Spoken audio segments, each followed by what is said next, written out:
You think working harder will make them promote you. But the truth is, the harder you push, the more the system quietly holds you in place. Ryan did everything right, showed up early, delivered on time, took on the projects nobody else wanted. He wasn't average. He was reliable, dependable, the kind of employee every manager says they want. And yet, nothing changed. Quarter after quarter, the answer was always the same. Not the right time. Headcount is frozen. There's a restructure coming. Always something. Always later. At first, he believed it. Then he started noticing a pattern. The right time never came. If you've ever felt this, you already know the feeling. You work harder than most people around you. You stay late when others leave. You say yes when others hesitate. And deep down, you expect that effort to convert into progress. But instead, you feel stuck. Not failing, just not moving. And that's the most dangerous place to be. Because it feels like you're doing everything right, but you're not playing the real game. Here's what nobody tells you. Your manager is not managing your career. They are managing a system that rewards stability, a system that punishes disruption, a system where losing you is not a success, it's a cost. Every time someone leaves a team, it creates friction. Hiring takes time, training takes time, output drops, and someone has to explain that drop. So when you walk into a meeting and say, I want to get promoted in 18 months, you think you're showing ambition, but what your manager hears is something else. I'm leaving in 18 months. And from that moment, everything changes. Not visibly, not openly, but strategically. Because now you are no longer just a high performer. You are a future vacancy. And the system doesn't reward creating vacancies.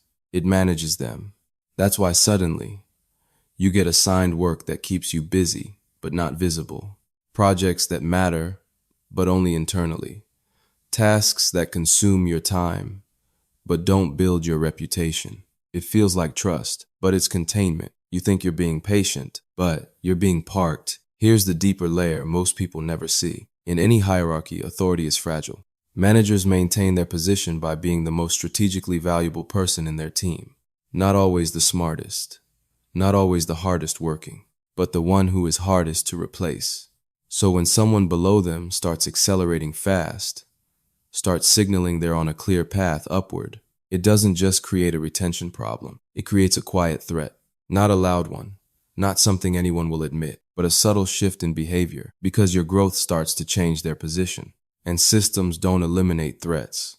They absorb them. If this hits, comment one below. Now, here's where most people get it wrong. They think the people who succeed are the least ambitious, the ones who just keep their heads down. That's not true. The people who move up the fastest are not less ambitious. They are more strategic. They understand something critical. Advancement is not about performance. It's about narrative. Working hard is invisible. Fixing a problem is visible. Works hard doesn't travel in a meeting, but this does. He fixed the reporting issue that's been slowing us down for 2 years. That gets repeated. That gets remembered.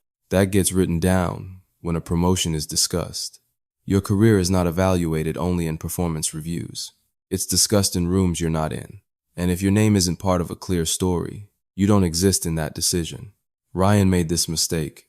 He focused on doing good work, but nobody was telling his story. So, from the system's perspective, he was replaceable, even if he wasn't. That's the shift you need to understand. You think if I work hard, they'll notice. Reality, if your impact isn't easy to explain, it doesn't exist. You think my manager is responsible for my growth. Reality, your manager is responsible for stability. You think announcing ambition helps your career. Reality, it often makes you more expensive to keep. That's the moment everything flips. Because once you see the system, you stop fighting it emotionally and start moving inside it strategically. Here's the deeper insight. The system doesn't punish ambition. It punishes ambition that hasn't made itself useful yet. That's the difference. Raw ambition creates risk. Useful ambition reduces friction. And organizations reward the second one every time. So what actually works? First, stop announcing your timeline. The moment you say, I want to be promoted in X months, you create pressure, not upward pressure, downward resistance, because now your manager is calculating your exit. Instead, keep your timeline private. Move silently. Second, shift your focus completely. Stop asking, what helps me grow?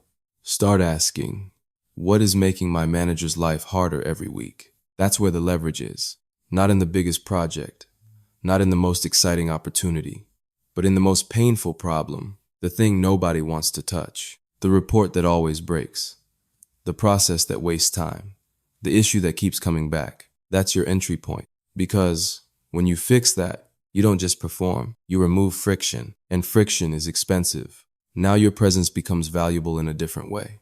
Not because you work hard, but because you make things easier, and that changes how people talk about you. Third, change your language.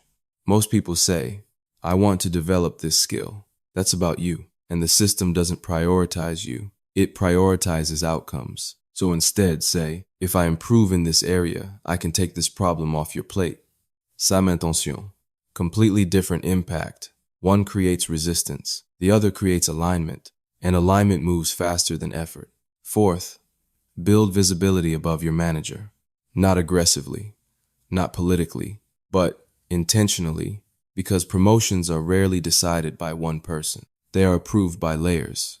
And if those layers don't know your name, you don't get selected. Simple as that. You need to exist in their awareness before you need their decision. That could be a project, a presentation, a cross-team collaboration, anything that makes your work visible beyond your immediate circle. Because if your story only lives with your manager, it's limited by their incentives. Ryan changed one thing. He stopped talking about his career and started focusing on what was broken. He found a reporting issue that had been slowing the team down for years. Nobody owned it because it was messy, unclear, time-consuming, low visibility. Perfect. He fixed it quietly, completely. No announcement, no noise, just results. 3 months later, something shifted. Not in a formal review, not in a one-on-one, but in a meeting he wasn't in. His manager said his name, not because he asked for it, but because his work made it necessary. That's how promotions actually start. Not with ambition, with usefulness. Here's the uncomfortable truth. The system is not designed to reward potential. It rewards reduced friction. It rewards clarity. It rewards people who make other people's jobs easier. If you don't understand that, you will keep working harder and staying in the same place. And over time, that turns into frustration, then resentment, then disengagement. And eventually, you leave. Not because you weren't good enough, but because you never adjusted your aim. That's the real trap. Not failure, misalignment. Because effort without strategy doesn't compound. It stalls. And the longer you stay in that state, the harder it becomes to break out. So if you feel stuck right now, it's not random, it's structural. But that's not a bad thing. Because once you understand the structure, you can move differently. Stop aiming upward. Aim sideways first. At problems, at friction, at the things nobody wants to deal with. Make yourself the solution to something painful, and the system will pull you forward. Not because it wants to reward you, but because it needs what you've become. That's the shift. Your manager is not your enemy. They are a rational player in a system that rewards stability. If you become a risk, they will contain you. If you become a solution, they will elevate you. Same person, different positioning. That's the game. And once you see it, you stop waiting for the right moment because you realize the moment was never coming. You had to create it. If this changed how you think, consider subscribing.